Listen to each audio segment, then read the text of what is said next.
José López Zamorán, corresponsal en Washington, nos tienes más detalles respecto a esta audiencia que se suma a otras en donde, bueno, ya se está hablando mucho del país. Les preguntan los senadores sobre México y responden los nominados. Te escuchamos, José, gracias por acompañarnos. Muy buenas tardes. Muy buenas tardes, Carlos. Y de hecho tenemos noticias de último momento. Acaba de cancelarse oficialmente la toma de posesión de Donald Trump al aire libre en el Capitolio. Va a ser una ceremonia ahora en interiores, en la llamada rotonda del Congreso, porque el pronóstico del clima es de antología. Estamos esperando temperaturas con una sensación térmica de menos 17 grados centígrados a la intemperie el próximo lunes 20 de enero, así que básicamente se va a cancelar todo lo que estaba previsto, incluido el recorrido tradicional que hace el presidente con la esposa en la histórica avenida Pensilvania hasta llegar a la Casa Blanca. Todo eso está en este momento ajustándose para evitar justamente que haya problemas de salud de las decenas de miles de personas que ya estaban anotadas para participar. Y como bien decías, Carlos, es la hora de las comparecencias, le tocó el turno a Kristi Noem, y ante el asedio y las preguntas de los senadores, pues dejó en claro que para ella la amenaza número uno a la seguridad nacional de los Estados Unidos es la frontera sur, es decir, la frontera con México. Dijo que está registrándose todavía una invasión de inmigrantes debido a las políticas de fronteras abiertas del presidente Joe Biden y que por lo tanto van a iniciar como prioridad la búsqueda, detención y deportación de por lo menos casi 500,000 de personas que tienen algún tipo de antecedente criminal, que son asesinos o que son violadores, empezando también por el restablecimiento de la política Quédate en México, como sabemos, bloquea el ingreso de los solicitantes de asilo y los deja en territorio mexicano. Esto fue lo que dijo. Bite. Yes, Senator, the president and I have talked extensively about this and will 100% partner with him to reinstate the Remain in Mexico policy and make sure that it's in place. Y como bien decías, Carlos, uno de los temas más controvertidos para los republicanos es esta aplicación móvil que se llama CBP One, que hasta el momento ha permitido que casi 1 millón de personas hagan su cita para solicitar asilo en los Estados Unidos, solicitar ingreso. La queja de los republicanos es que esta aplicación básicamente es como un servicio de conserje de hotel que les permite ingresar a Estados Unidos, les hacen una entrevista y después no los vuelven a encontrar. Hablan de cientos de miles de personas que se han beneficiado. Así que dijo la señora Noem que básicamente le iban a desaparecer desde el primer día del mandato de Donald Trump. Así lo dijo. Yes, Senator, if confirmed, and I have the opportunity to be secretary on day one, CBP One will be shut down. There's data and information in there that we will preserve so that we can ensure we know who's coming into this country and who's already here that we need to go find, but also we make sure that there's another program, CHNV, which I'm sure you're very familiar with, where our federal government actually paid to fly people into this country directly from other countries without any vetting or knowing who they are. So there's several of these programs that need to be eliminated, and we need to ensure that we're following legal immigration law.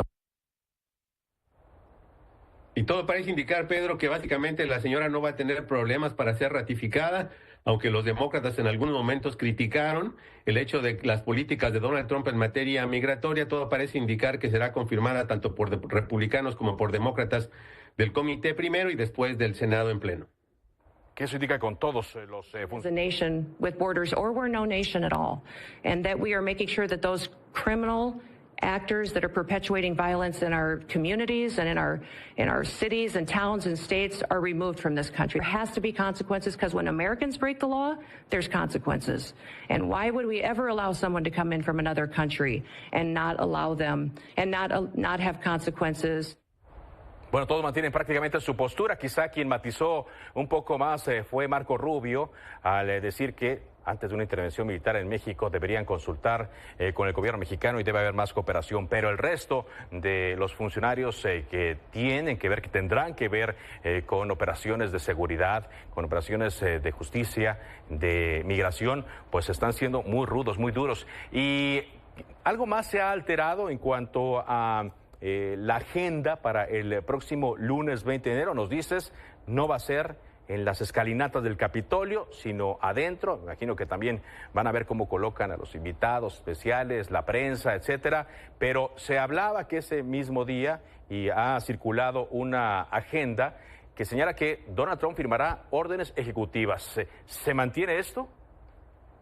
Eso se mantiene todavía. Hasta el momento sabemos que su primera acción de gobierno será firmar esta declaratoria de emergencia nacional que incluiría entre algunos de sus componentes, y esto está siendo discutido por su equipo de transición, la declaratoria de un cierre de la frontera con México. Eso lo prometió en campaña, también repitiendo lo que ocurrieron en los primeros 100 horas de su primer mandato.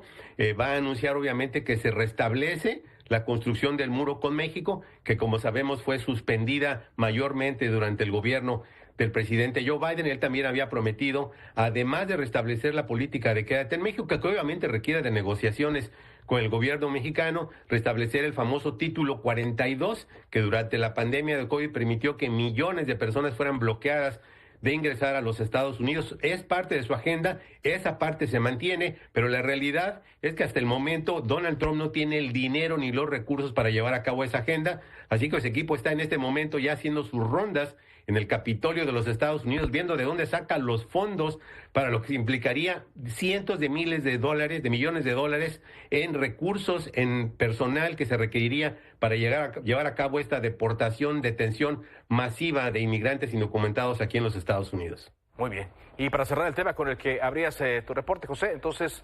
¿va a haber desfile, no va a haber desfile, la caminata que tenían planeado, todas las actividades al exterior? ¿Qué se ha dicho?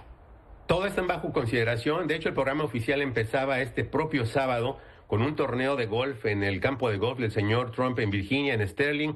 Después iba a haber una visita al Cementerio Nacional de Arlington, donde iba a depositar una ofrenda floral. Eso está todavía en entredicho, aunque las bajas temperaturas prácticamente van a empezar a partir del domingo en la noche. Lo que está claro que ese inicio de ceremonia oficial en el Capitolio está cancelada al aire libre, será en la rotonda del Capitolio, donde justamente tuvieron lugar hace poco los funerales del expresidente James Carter. Ahí van a participar un grupo solamente selecto de funcionarios, el presidente de la Suprema Corte de Justicia, porque le tiene que tomar el juramento, el expresidente Joe Biden, los líderes del Congreso, una comitiva mucho más reducida. Después sí van a tener un almuerzo congresional dentro. Lo que se cancela es el recorrido tradicional que haría desde el Capitolio hasta la Casa Blanca. Recordaremos que en su primer mandato lo hizo muy contento de la mano de Melania Trump.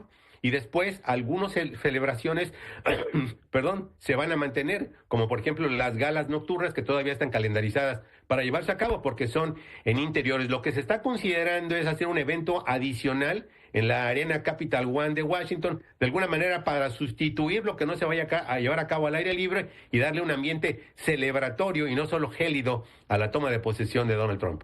Muy bien. Gracias, muchas gracias y estamos siguiendo muy de cerca toda la información desde Washington. Muy amable, José. Gracias, buenas tardes.